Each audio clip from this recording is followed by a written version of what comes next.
राधा वल्लभ श्री हरिवंश। मैं हूं आपके साथ प्रियंका तिवारी। आज के इस वीडियो में मैं आपको नवरात्रि में शाम की पूजा विधि कैसे करते हैं यह बताने जा रही हूं। तो चलिए शुरू करते हैं। ये देखिए, जो हमने सुबह भोग अर्पित किया था माता रानी को, वो 10-15 मिनट के बाद या फिर पूजा पूरी होने के ज़्यादा से ज़्यादा आधे घंटे के बाद हमें उतार लेना चाहिए।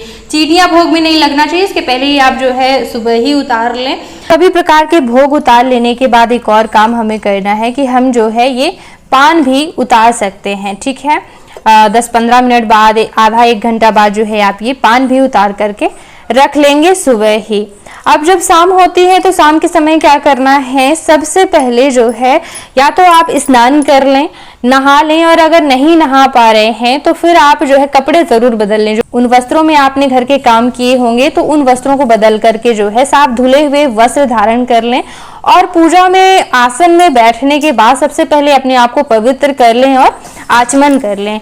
तो ये देखिए, अपने ऊपर 3 बार जल डाल करके अपने को शुद्ध कर लें, फिर जो है आचमन कर लेना चाहिए। तो मैं आपको आचमन करना बता देती हूँ।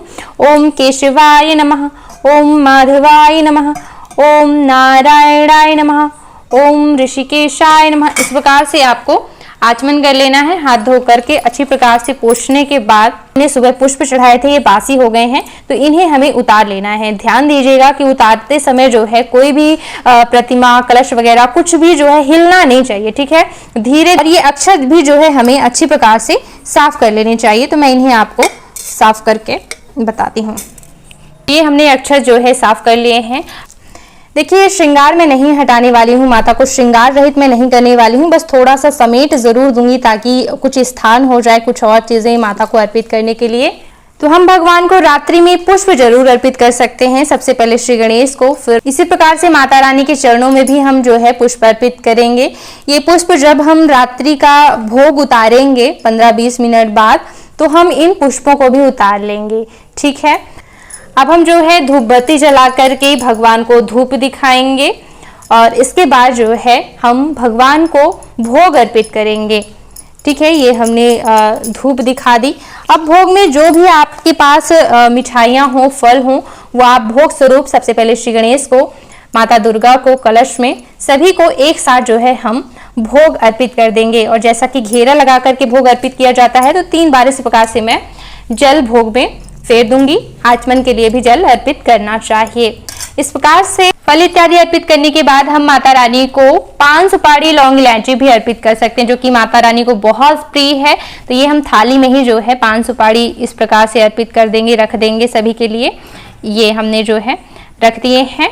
के बाद अब अगर आप कोई पाठ करना चाहते हैं, दुर्गा सप्तशती का पाठ रह गया है, रामचरितमानस का, तो वो आप कर सकते हैं। अगर कुछ नहीं कर रहे हैं तो 10-15 मिनट बैठ करके नाम जप जरूर करना चाहिए, या फिर जो है आप माला से जो है माता दुर्गा के मंत्रों का जप कर सकते हैं। ये सभी चीजें करने के बाद आप प्रतिदिन संक्षिप्त रूप में हवन कर सकते हैं, क्योंकि कहते हैं भगवान अग्नि के मुख से भोजन ग्रहण करते हैं। तो जो भी आपने अपने भोजन के लिए फलाहार इत्यादि बनाया हो, तो अग्नि के मुख से आप जो है भोग लगा सकते हैं, या फिर घी और खाड़ मिला करके आहुतियां दीजिएगा।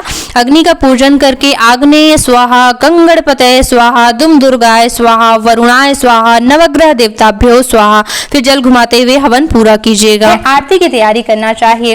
तो दीपक प्रज्वलित करके जो है हम हल्दी चंदन से दीप देवता का भी थोड़ा सा पूजन कर लेंगे, और फिर विधिवत रूप से खड़े होकर के माता दुर्गा की आरती गाएंगे। ओम जय अम्बे गौरी।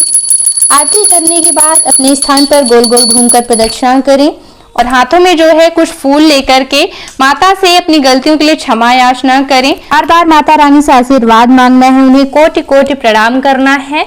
फिर जब अगर आप पूजा से उठना चाहते हैं, क्योंकि पूजा पूरी हो चुकी है शाम की, तो एक काम कीजिएगा, जिस आसन पे बैठ के आप पूजा कर रहे थे, देखिए, तो इस आसन को थोड़ा सा पीछे खिसका करके और आसन के नीचे जल डालिएगा इस प्रकार से, और आसन के नीचे डाला हुआ जल माथे पे जरूर लगा लीजिएगा। ऐसा करने से ही पूजा का पूरा फल मिलता है। पूजा की ऊर्जा उत्पन्न होती है, जहाँ पे बैठ के हम पूजा कर रहे थे, तो उस ऊर्जा को अपने ऊपर ही लेना चाहिए। ठीक है, और फिर आसन उठा करके जो है आप उठ के जा सकते हैं। तो ये पूजा विधियां पूरी होती हैं। देखिए, लेकिन 15-20 मिनट बाद ये भोग आपको उतार के रख लेना है, और ये पुष्प भी जो है आपको उतार देने हैं। ठीक है, और इस वीडियो को देखने के लिए बहुत बहुत धन्यवाद। राधे राधे।